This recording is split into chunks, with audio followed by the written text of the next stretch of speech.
Bien avant que les navires européens n'atteignent les rivages de l'Afrique tropicale, un réseau commercial solide et organisé y existait déjà. C'était un vaste système dont les marchés et les liaisons terrestres et maritimes s'étendaient jusqu'en Inde et en Chine.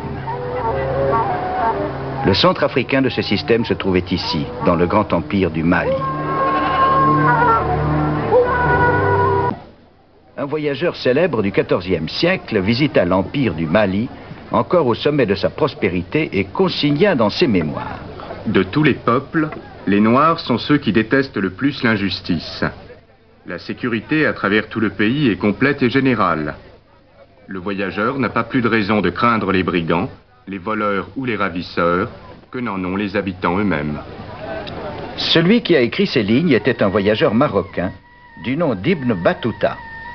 Heureusement pour nous, ces mémoires nous sont parvenues, riches en détails sur la vie en Afrique occidentale il y a 600 ans. Voici sa description de la cour impériale du Mali. Certains jours, le sultan tenait audience dans la cour du palais, sous un arbre. Il était assis sur une estrade recouverte de tapis de soie et surmontée d'une ombrelle de soie couronnée d'un oiseau en or. Le sultan porte une coiffe en or.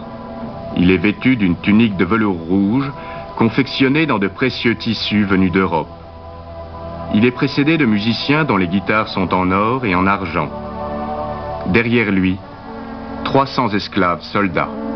La réputation de richesse de ces pays se répandit jusqu'à la lointaine Europe. Une carte espagnole célèbre, datant de 1375, décrit les sources et les cheminements de cette richesse. Alors que la configuration de l'Afrique du Nord était déjà connue, cette carte donna pour la première fois des informations géographiques sur l'intérieur du continent. Derrière les régions incultes du Sahara, au centre de l'empire du Mali, la carte montrait un berbère à dos de chameau pouvant être Ibn Battuta en personne. On le voit s'approchant du puissant seigneur du Mali sur son trône, tenant haut un splendide globe d'or. La rumeur disait que cet empereur était l'homme le plus riche du monde.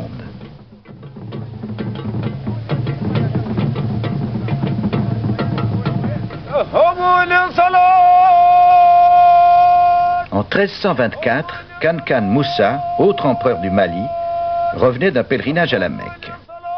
Impatient d'exalter le prestige de l'islam, il décida de transformer sa ville de Tombouctou en un centre savant et religieux. Au cœur de cette cité islamique, l'empereur Moussa fit construire une mosquée qui fut à l'origine d'un nouveau style d'architecture en Afrique occidentale.